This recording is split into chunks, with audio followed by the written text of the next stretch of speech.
السلام علیکم ورحمۃ اللہ وبرکاتہ۔ بسم اللہ الرحمن الرحیم۔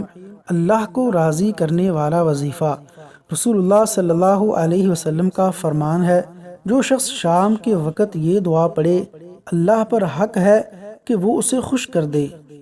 رضیت باللہ ربا وبالاسلام دینا وبمحمد نبیا۔